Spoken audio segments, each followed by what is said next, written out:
son and I have been dealing with, obviously, because we are nomads.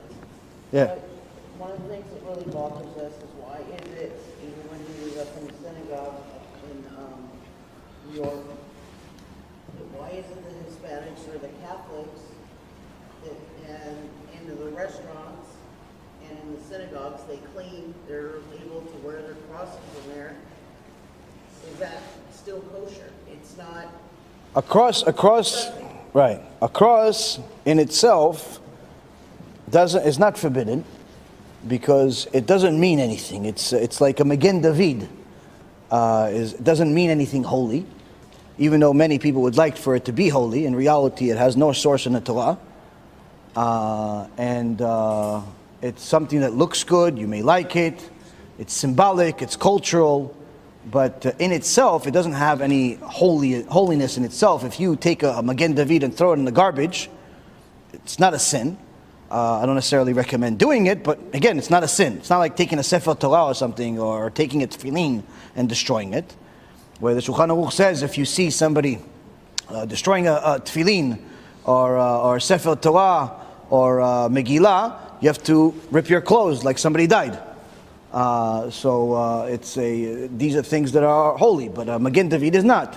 In essence, a cross is something that's symbolic, unless that cross is something that they worship, meaning they bow to this cross, which the majority of people do not bow to crosses, especially the ones that they wear. They wear it simply as something symbolic, so it's not forbidden.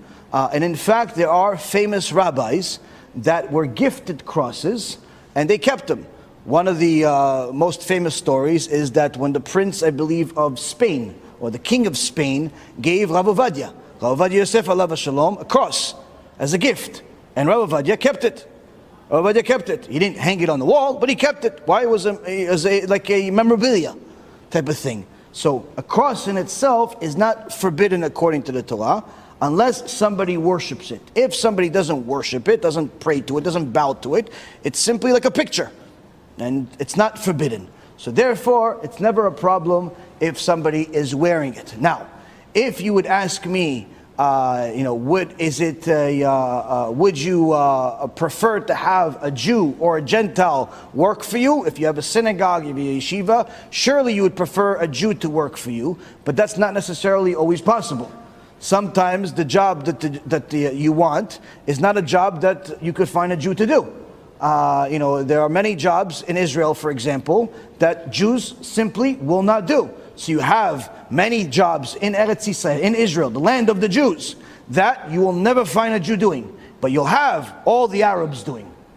You'll have the Arabs doing these jobs because they're the ones that are simply the only ones willing to do them. And there are certain jobs in America that only people that are Spanish or Latin descent are willing to do, that the rest of society is not willing to do. It's just the reality. There are certain jobs that just Hindus are willing to do, or Chinese people are willing to do, and that's just the reality. So their religious beliefs are inconsequential to us so long as they don't preach them at our premises. But the moment you have somebody start preaching their Christianity or Buddhism or Islam in your premises, that's when you have to figure out a way to remove them without getting yourself into a lawsuit. But as far as them wearing their cross or anything like that, it's not really a problem. Again, it's not necessarily ideal, but it's not a problem. So it doesn't make the place itself, it doesn't turn the place into a church. Just like you can't say, listen, I declare that this synagogue is now a place of idolatry because the guy just decides to bow to some statue. That doesn't turn the building into a place of idolatry. Why? Because he has to own the place. You can't declare somebody else's property forbidden. Meaning I can't go and, let's say, in this hotel and decide to bow to some statue and say, okay, this is a place of idolatry. No, it's not a place of idolatry. Why? Because I have to own it in order for it to be a place that I determine what it is. So even more so when it comes to things that are like a cross and things like that. So that's not necessarily a problem. Now, sure, again, if a person is looking for Judaism and is very idealistic, especially when someone is a brand new Baal Tshuva or a convert, People are very idealistic and they expect things to be a certain way, a certain fashion, and they're shocked when they enter a synagogue and they see people talking in the middle of prayer. They're shocked when they see people talking back to the rabbi in an inappropriate way. They're shocked that some women that show up to the Beit Knesset are not dressing modestly at all. In fact, they're dressing like they're going to a nightclub. They're shocked. This is the reality. This is the reality, and its holiness is not something that you establish by removing yourself from society. As you see from the Gemara and from everything that I say, no one said remove yourself from society, find yourself some cave and be there. No one said that. Even Rabbi Shimon Bar Yochai, he only went to the cave to escape people killing him. He didn't go there to protect himself from immodesty or immorality or idolatry or anything else. The point of the Torah is to make yourself holy while dealing with society. Hence the reason, for example, why we would have a lecture at a place like this, even though right behind us is the beach, the prime place of immorality and immodesty and so on, and there's no problem whatsoever in having a lecture here. Why? We're not taking people to the beach. We simply need a room, and we don't have another choice. It's not like we have 87 different choices, and we dafka chose to go on the beach in the afternoon. We're at night, where typically there's less immorality and immodesty, at least in this vicinity. More so is that the immodesty of others doesn't need to affect us, because holiness is not something that's determined by the society around you. Holiness is determined by how you behave, meaning the whole world could be immoral, the whole world could be ancestral, the whole world can be homosexual, and you could still be holy. Why? Protecting your eyes, not looking where it's inappropriate. Just because everyone that's walking around you doesn't wear clothes doesn't mean you have to look at them. Just because there is a beach doesn't mean it's forbidden automatically. There's a lot of things that go into place, and people that are very idealistic, they think that if I'm going to serve Hashem, that means I need to be at a place where everybody's religious, everybody's perfect, everybody's Rabbi Shimon Bar Yochai in the making. That's not reality.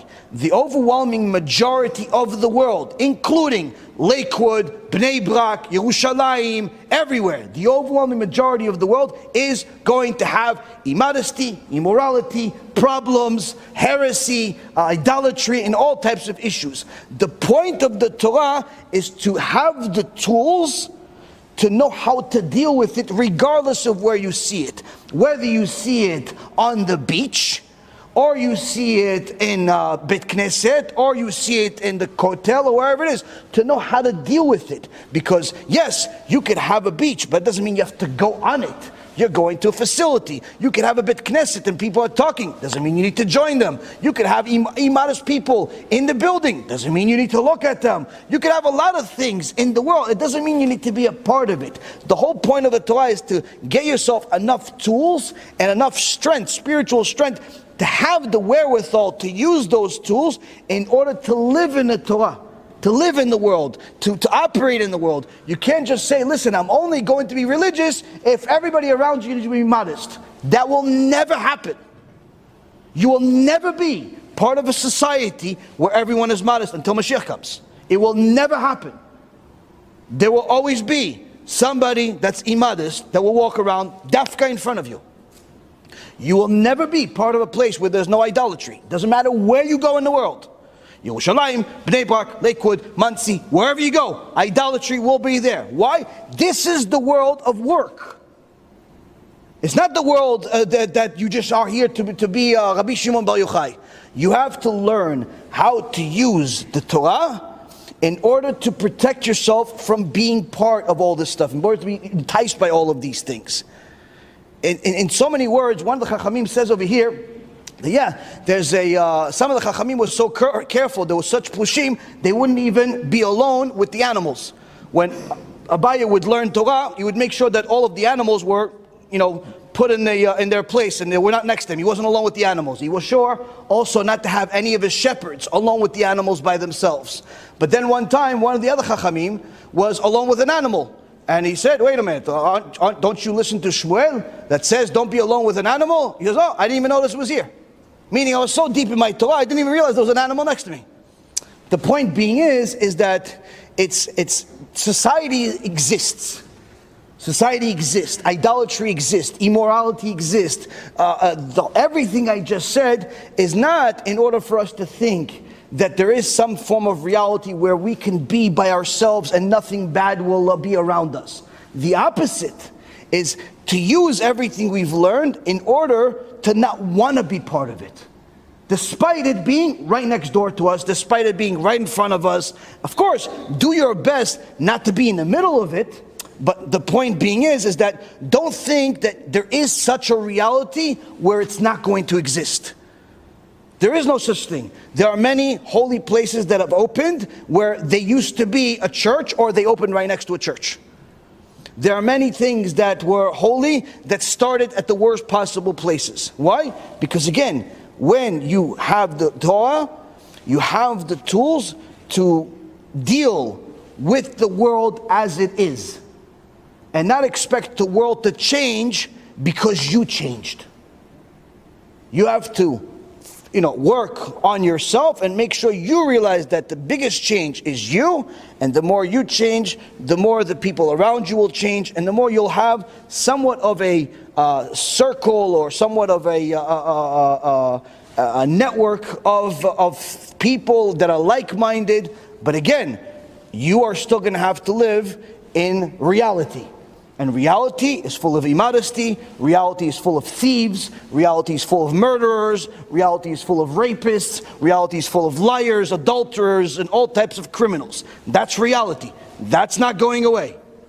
That's not going away anytime soon until Mashiach comes. Once Mashiach comes, then okay, you won't have to ask for anything else because Mashiach will do the job. But until then, we have to learn how to use the Torah in order to have that utopia already here.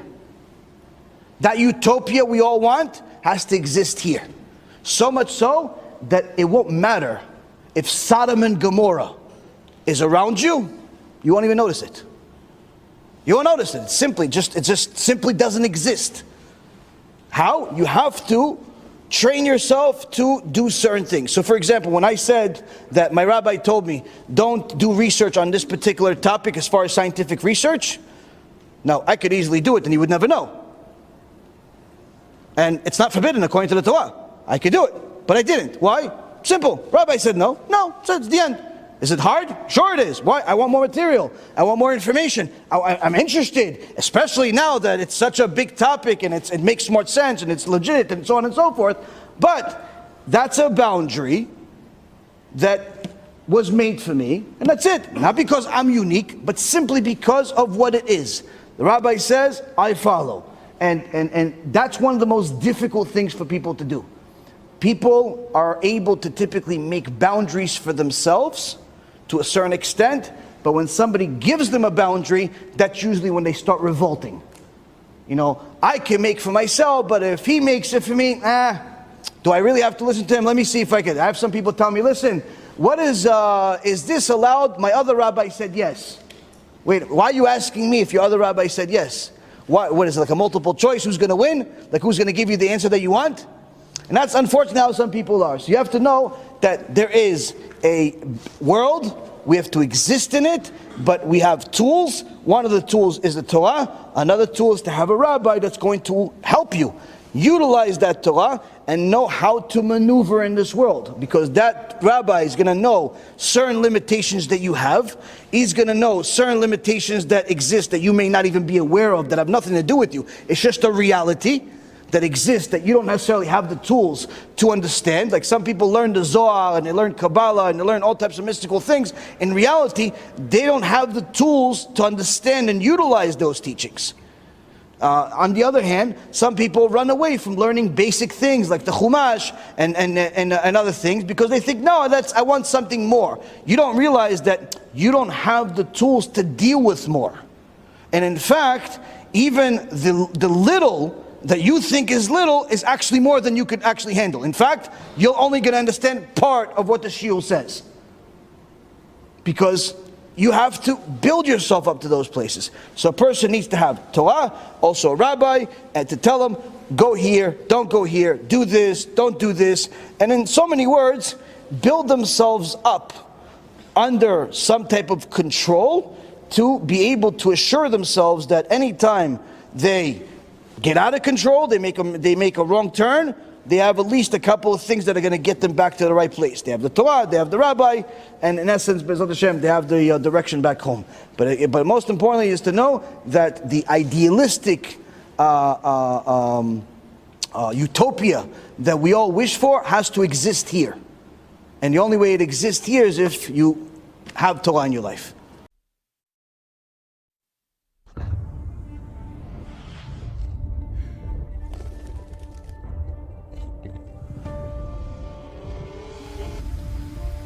To buy off, the bottom line is that these two companies have a huge opportunity. There are only two companies in an entire sector.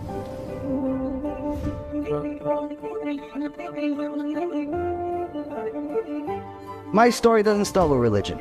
My story doesn't start with the truth. My story starts with Alma de Shikra, the world of lies. God gave, God took, may His name be blessed.